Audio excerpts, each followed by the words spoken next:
بسم اللہ الرحمن الرحیم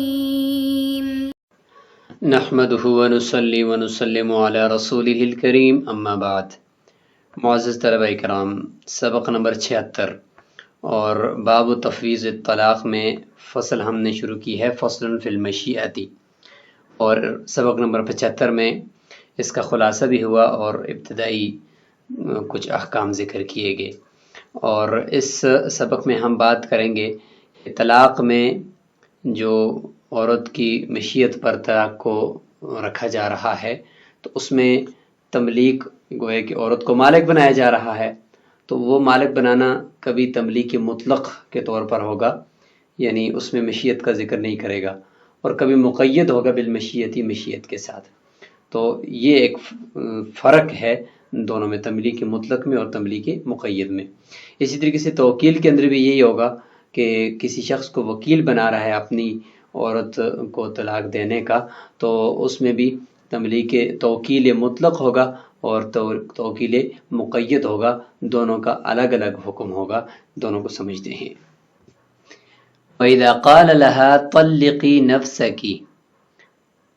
اب یہ تملیک مطلق ہے کہ اپنے آپ کو طلاق دے دو، فَلَيْسَ لَهُ أَن يَرْجِعَ عَنْهُ، جب یہ تملیک مطلق ہے،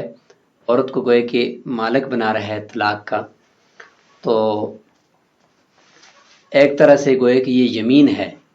عورت کی مشیت پر طلاق کو معلق کر کے، اگر آپ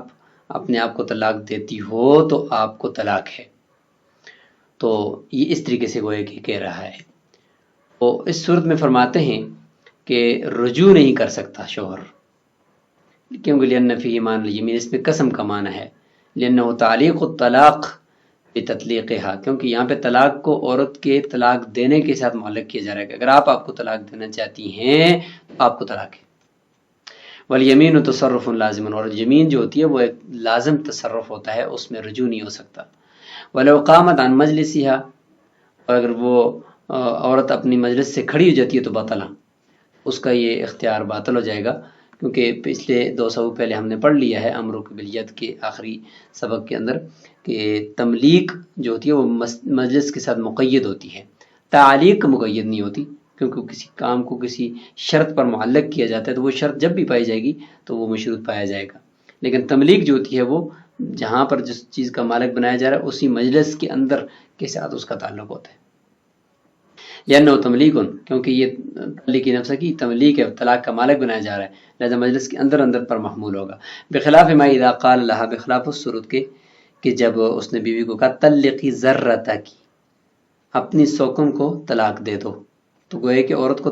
اپنی سوکن کی طلاق کا وکیل بنا رہا ہے، لأنه توکیل، اور یہ توکیل ہے، وانابۃ، اور اپنا نائب بنانا ہے، فلا یقتصر علی المجلس، اور توکیل اور تملیک میں فرق یہ ہے کہ تملیک مجلس کے اوپر ہی منحصر رہتی ہے، بند رہتی ہے، توکیل جو ہوتی ہے وہ مجلس کے اوپر بند نہیں رہتی، وہ مجلس سے اٹھ کر ظاہر وکیل جائے گا جس کی طرف جس کام کے لیے بھیجا اس طرف جائے گا، تو یہ مجلس کے ساتھ مقید نہیں ہوتا۔ اور دوسرا فرق یہ ہے کہ تملیک کے اندر شوہر رجوع نہیں کر سکتا، اور توکیل کے اندر رجوع کر سکتا ہے کہ تھوڑی دیر بعد یہ کہہ سکتے ہیں نہیں آپ کو میں نے وکیل نہیں بنانا، اپنی سوکن کی، یعنی میری جو دوسری بیوی ہے اس کی طلاق کا رجوع بھی کر سکتے ہیں۔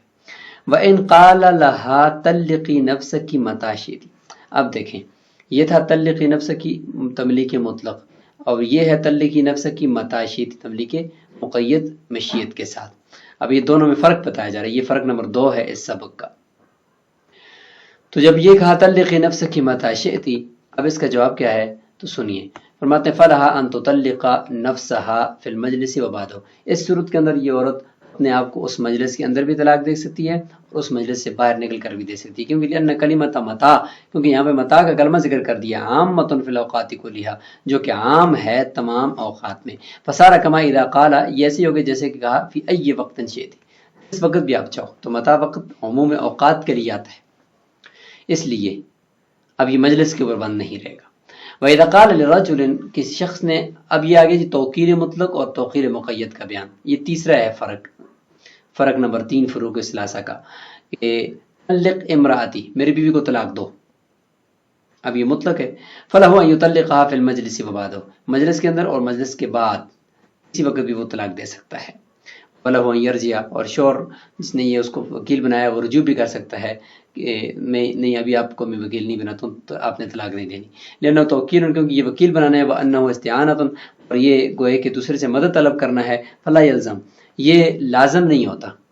اس طریقے سے پچھلا قول تلقی نفس کی وہ ایک قسم کے معنی میں ہے اور لازم ہو جاتا ہے چونکہ تعلیق ہے،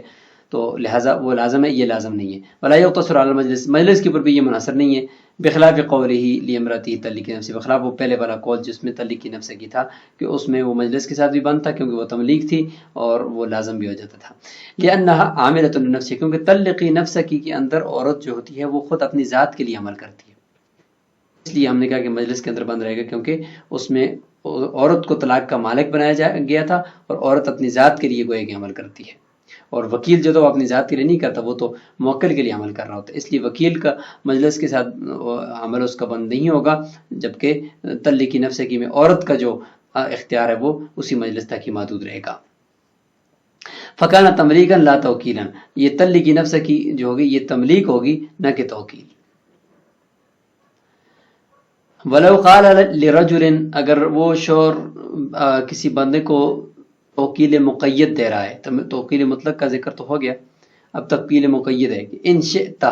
اگر آپ چاہتے ہو تو آپ میری بیوی کو طلاق دے دو، اس طرح کہا. فلہ ان یطلقها فی المجلس خاصۃ، فرماتے ہیں اس صورت میں صرف اسی مجلس کے اندر اندر ہی وہ وکیل طلاق دے سکتا ہے، اس کی بیوی کو باہر نکل کر نہیں دے سکتا. کیوں جی؟ اس لیے کہ اور آگے فرماتے ہیں ولیس للزوج ان یرجع، اس صورت میں شوہر رجوع بھی نہیں کر سکتا کہ اس کو کہے کہ نہیں ابھی آپ طلاق نہیں دو، رجوع بھی نہیں کر سکتا. وقال ظفر، امام ظفر رحمہ اللہ اس میں یہ فرماتے ہیں کہ ھذا والاول سواء، یہ والا اور توکیل مطلق والا دونوں برابر ہیں. جس میں کہا ہے ان شئت اور جس میں ان شئت نہیں کہا، دونوں برابر ہیں. جب دونوں برابر ہیں تو مطلب یہ ہے کہ مجلس کے اندر بھی طلاق دے سکتا ہے وہ وکیل اس کی بیوی کو، مجلس سے باہر بھی دے سکتے ہیں. اور دلیل امام ظفر رحمہ اللہ کی کہ ان تصریح بالمشیت کا عدمی، مشیت کے ساتھ صراحت کرنا اس مسئلے میں یہ نہ صراحت کرنے کی طرح ہے، کیونکہ لأنه يتصرف عن مشیتی، کیونکہ ویسے بھی تو وہ وکیل جو ہوتا ہے وہ اپنے اختیار سے ہی تصرف کر رہا ہوتا ہے، اس کا ان شئت کہنے کا کوئی فائدہ نہیں ہے. فصار کالوکیل بالبیع، یہ ایسے ہو گئے جیسے کہ وکیل بالبیع ہوتا ہے. اس کو کہا گیا بیعہ ان شئت، اس کو فروخت کرو اگر آپ چاہو، ظاہر ہے وہ اپنی چاہت سے ہی فروخت کرے گا، تو اس کو ان شئت کہنے کا کیا فائدہ ہوا. لہٰذا امام ظفر فرماتے ہیں کہ یہ اور پہلے والا مسئلہ دونوں برابر ہے، مجلس اور غیر مجلس دونوں صورتوں میں وکیل طلاق دے سکتا ہے. احناف فرماتے ہیں انہ تملیک، یہ توکیل نہیں ہے حقیقت میں، طلقھا ان شئت، وہ توکیل تو یہ ہے طلقھا ان شئت، یہ تملیک ہے، گویا کہ اس کو مالک بنایا جا رہا ہے طلاق کا کہ تم میری بیوی کی طلاق کے مالک ہو، اور مالک کو اختیار ہوتا ہے کہ وہ جب بھی چاہے مجلس کے،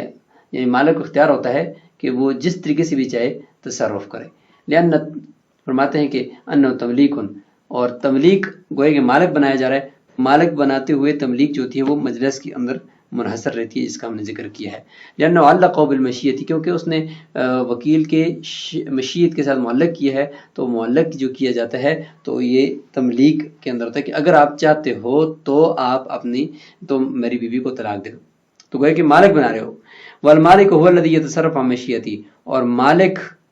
وہ ہوتا ہے جو اپنے ارادے اور خود اپنی مشیت سے تصرف کرے. انه علقه بالمشیت، فرماتے ہیں کہ یہ جو لفظ ہے نا طلقھا ان شئت، اس کے اندر تملیک بھی ہے کہ عورت کو کی طلاق کا مالک اپنی عورت کی طلاق کا مالک کسی کو بنا رہا ہے، اور ساتھ ساتھ ان شئت کے اندر، اچھا اس صورت میں اگر دیکھا جائے طلقھا، اس میں توکیل بھی پائی جاتی ہے، گوئے کہ وکیل بنا رہا ہے کہ تم طلاق دو. اچھا ساتھ ساتھ تملیک بھی پائی جا رہی ہے، تملیک، کیونکہ ان شئت سے پتہ چل رہا ہے کہ اگر تم چاہو، مطلب کہ تم مالک ہو، المالک هو الذی یتصرف فی عن مشیتی کا یہ مطلب ہے کہ تم مالک ہو میری بیوی کی طلاق کے، تم جیسے بھی چاہو تصرف کرو. تو اس سے پتہ چلتا ہے کہ یہ تملیک بھی ہے اس میں، اور اسی کو ذکر کیا صاحب دایا نے کہ لأنه علقه بالمشیت، اس کی مشیت کے ساتھ معلق کر رہا ہے، تو مطلب یہ کہ اس کو فل اختیار دے رہا ہے اور فل مالک بنا رہا ہے کہ آپ جیسے بھی چاہو، جس طرح بھی چاہو تصرف کرو. تو اس میں تملیک بھی ہے، اور ساتھ ساتھ تعلیق بھی ہے کہ اگر چاہتے ہو تو طلاق دو، نہیں چاہتے تو نہ دو. یعنی اگر تم میری بیوی کی طلاق کو چاہتے ہو تو میری بیوی کو طلاق ہے، نہیں چاہتے ہو تو طلاق نہیں ہے. اس صورت میں یہ تعلیق بھی ہے. تو تینوں چیزیں اس میں پائی جاتی ہیں. لیکن چونکہ صاحب ہدایہ نے یہاں پر اور حناف نے جس چیز کو زیادہ توجہ دی ہے وہ تملیک ہے، کہ اس کے اندر تملیک والا معنی ہے مشیت کے ساتھ مالک کی، اور مشیت جو بندہ اپنی مرضی سے تصرف کرے وہ مالک ہی ہوتا ہے نا، تو لہذا یہاں پر اس کو مالک بنا رہا ہے. جب تملیک ہے، تملیک کے اندر ہم نے پہلے کہا ہے کہ وہ مجلس کے اندر ہی منحصر رہتی ہے، مجلس سے باہر نہیں ہوتی. والطلاق یحتمل التعلیق، امام ظفر رحمہ اللہ کو جواب دیا جا رہا ہے. انہوں نے فرمایا تھا کہ کل وکیل بالبیع، یہ طلقہ انشئتا یہ کل وکیل بالبیع کی طرح ہو گیا کہ وہ اگر یہ کہے کہ اس کو اگر کہے کہ بیعو انشئتا، کہ تم اگر چاہو تو بیچ دو، تو اس کی چاہت کا کوئی اعتبار نہیں ہے، کیونکہ انشئتا کا کوئی اعتبار نہیں ہے، کیونکہ وہ اپنی مرضی سے اور اپنی چاہت سے ہی فروخت کر رہا ہوتا ہے. تو اس کا جواب دیتے ہیں کہ الطلاق یحتمل التعلیق، ہم بات کر رہے ہیں طلاق کی، اور طلاق تعلیق کا احتمال رکھتی ہے، کیونکہ طلاق کے اندر اسقاطات ہیں. اسقاطات کے قبیل سے کہ کسی چیز کو ساقط کیا جاتا ہے، اور اسقاطات جو ہوتے ہیں وہ تعلیق کو قبول کرتے ہیں کہ اگر ایسا ہوا تو فلان چیز ساقط ہو جائے گی.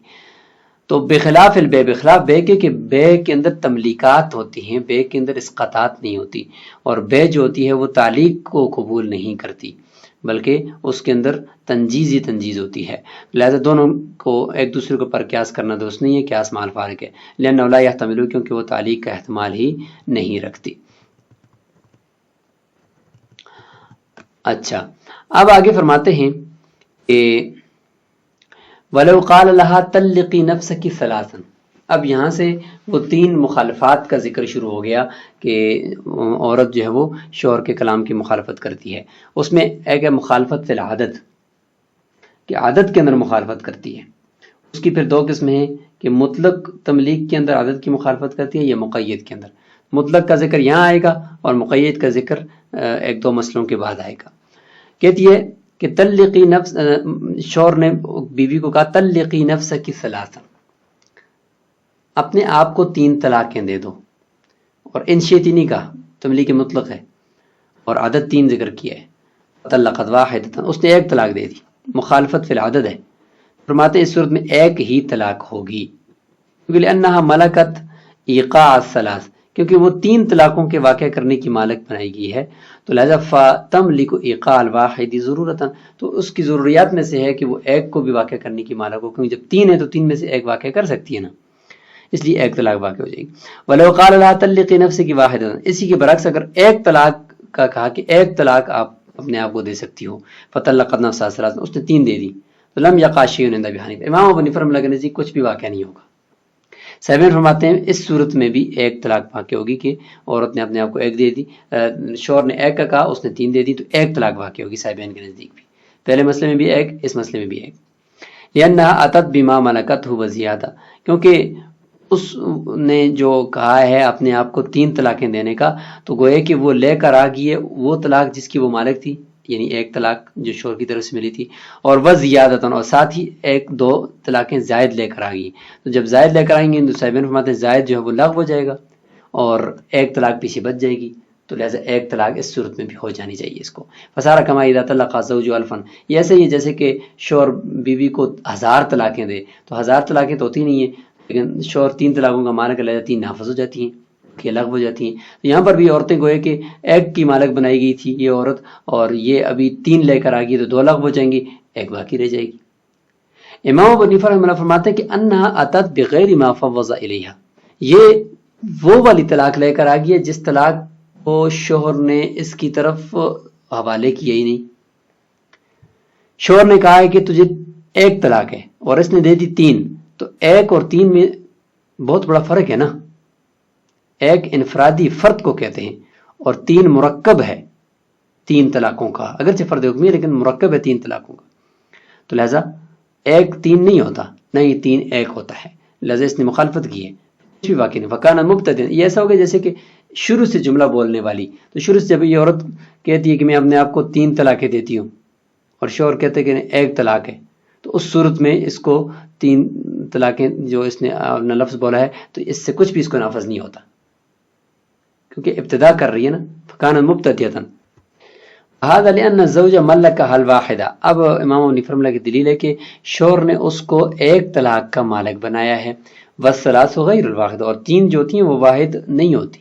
ثلاث اور واحد میں فرق ہے. لأن الثلاث اسم لعدد مرکب مجتمع، اور جو ثلاث ہے یہ ایک ایسے عدد کا نام ہے جو مرکب ہو اور مجتمع ہو. والواحد فرد لا ترکیب فیہ، اور جو واحد ہے وہ ایک فرد ہے جس کے اندر ترکیب نہیں ہوتی، یعنی اس کے اندر وہ مرکب نہیں ہوتا. فکانت بینہما مغایرۃ علی سبیل المزادہ، ان دونوں کے درمیان یعنی ثلاث اور واحد کے درمیان مغایرت پائی جاتی ہے ضد کے طور پر، یعنی ایک دوسرے کے متضاد ہیں. جب متضاد ہے تو ایک بول کا دوسرا مراد لینا ہی درست نہیں ہے. بخلاف الزوج، بخلاف شوہر کے کہ جب وہ کہتا ہے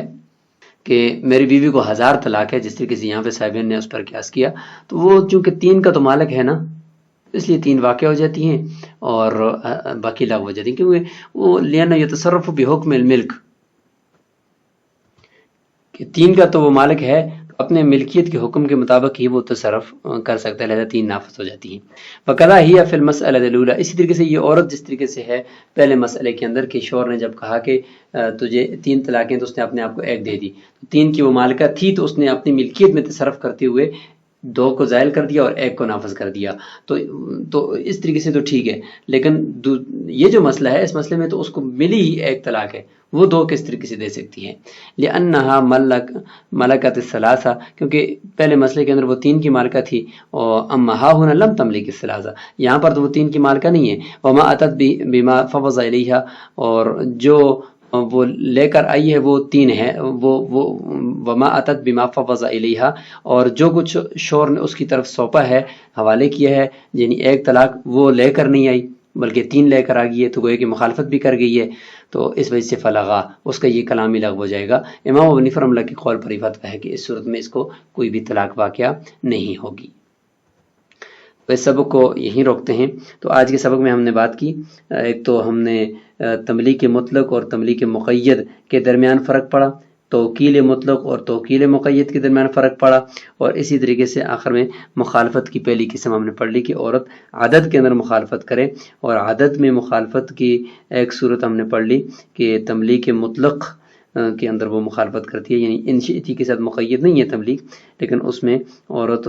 جو ہے وہ مخالفت کرتی ہے شوہر کی، تو اس کو ہم نے پڑھ لیا. السلام علیکم ورحمۃ اللہ.